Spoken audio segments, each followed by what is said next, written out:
Welcome to this explainer. Today, we're completely peeling back the curtain on the modern grocery store experience. We're going to examine the invisible, yet absolutely crucial forces that pretty much determine whether a supermarket thrives or fails. It's a fascinating journey into the dual threats that retailers have to navigate every single day. To start things off, I want you to picture a really visceral, everyday scenario. You're at the end of your grocery run. The cart is unloaded, the items are bagged up, and the cashier gives you the total. You pull out your credit card, or maybe your smartphone, and you just tap it at the terminal. Beep, approved. It's seamless, right? But think about it. That is a moment of absolute trust.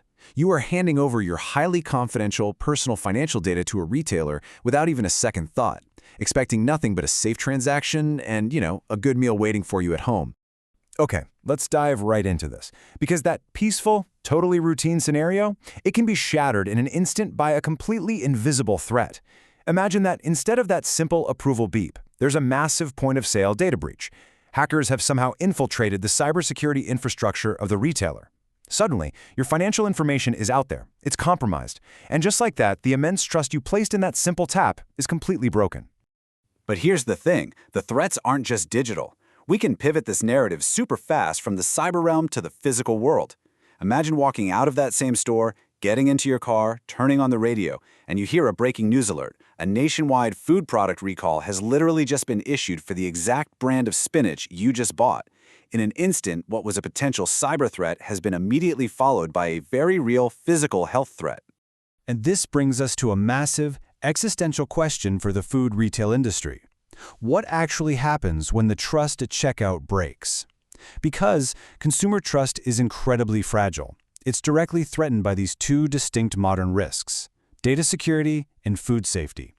How a company handles these dual threats directly determines their long-term financial viability. Simply put, if you can't protect a customer's data or their dinner, well, they're not going to be a customer for long. Section 1. The digital threat, focusing on data security. To really understand the stakes here, we can turn to the SASB sustainability standards. According to them, a personal data breach isn't just a minor technical glitch, it's officially defined as the accidental or unauthorized destruction, loss, alteration, or disclosure of personal data. Through literally millions of electronic payment transactions daily, retailers establish a really profound relationship of trust with us, the consumers. So when a point-of-sale breach or a system attack happens, it strikes right at the absolute heart of that relationship. And this brilliantly illustrates how the theft of abstract, digital personal data leads to incredibly concrete, cascading financial consequences for the business. When consumer confidence is lost, we see this brutal domino effect. You get reduced customer visits, which immediately leads to lower revenues. The brand value is fundamentally diminished in the eyes of the public, and on top of all the whole shebang, the company now faces increased litigation costs and heavy regulatory scrutiny. It is, for sure, a financial nightmare. Because this risk is so incredibly material to the business, the SASB standards actually require food retailers to meticulously track it using a specific metric, FBFR 230A.1. This tracks the total number of data breaches, the percentage of those that are specifically personal data breaches, and importantly, the total number of unique customers affected. To keep these numbers at zero, retailers have to build incredibly strong technological and managerial systems. They basically have to constantly assess their vulnerabilities to avoid these breaches, respond effectively if they do happen, and ultimately try to reduce that massive risk of costly litigation. Moving on to Section 2. The physical threat, food safety. Now, while a data breach really hurts the wallet, a food safety failure directly threatens human life. And maintaining product quality is super complicated because our food takes a really long journey. The contamination chain shows how a pathogen or a hazardous substance can sneak in at basically any stage before reaching you. It could happen way back during agricultural production, or later during processing. It might happen in transportation, say if the temperature controls fail on a truck. It can happen at the wholesale distribution center or right there on the retail shelf through spoilage. The food retailer is sitting at the very end of this long, complicated line of risk. So, the crucial point is understanding how we actually measure this risk on the ground. Health departments conduct rigorous inspections at retail locations and distribution centers, right? And what they're looking for are known as high-risk violations. These are critical violations that, if left uncorrected, directly contribute to the transmission of foodborne illnesses or the adulteration of food products. It's a pretty terrifying metric, actually, because it represents a direct, severe risk to human health. When those high-risk violations turn into actual real-world contamination incidents, the costs are totally devastating. First and foremost, obviously, are the risks to human health. But following very closely behind are severe financial ramifications for the company. The massive logistical nightmare of extensive product recalls and long-lasting reputational damage. And remember this, even if the retailer isn't directly responsible for the initial contamination back at the farm level, as the final point of sale, they're intricately tied to the process and almost always suffer the ultimate financial and reputational fallout. A huge part of that fallout comes in the form of recalls. It's really important to compare the two types that the industry tracks.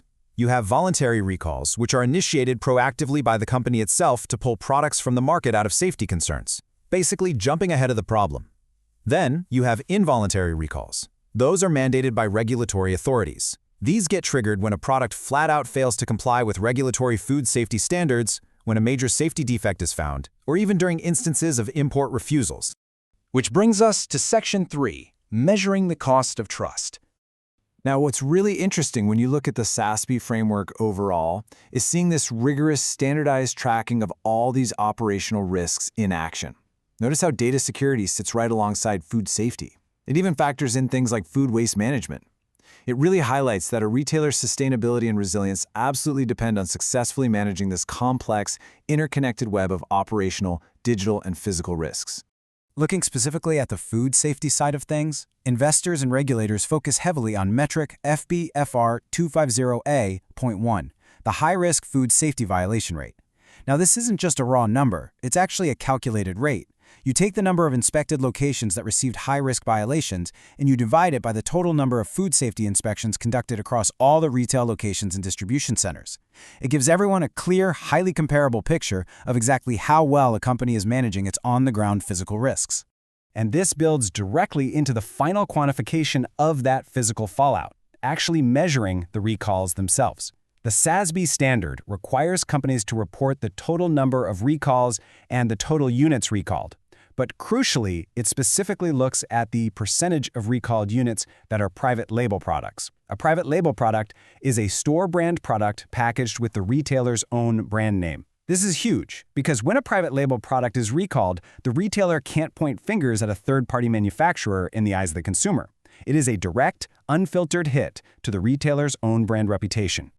Well, we've covered a lot of ground today, looking at the unseen mechanics that keep our grocery ecosystems actually functioning. These dual threats of data security and food safety really are the ultimate stress tests for consumer trust. So I want to leave you with a provocative thought. The next time you effortlessly tap your card at the checkout or pick out a fresh apple from the produce aisle, ask yourself, is your supermarket doing enough behind the scenes to protect both your data and your dinner? Thank you so much for joining me for this explainer, and stay curious.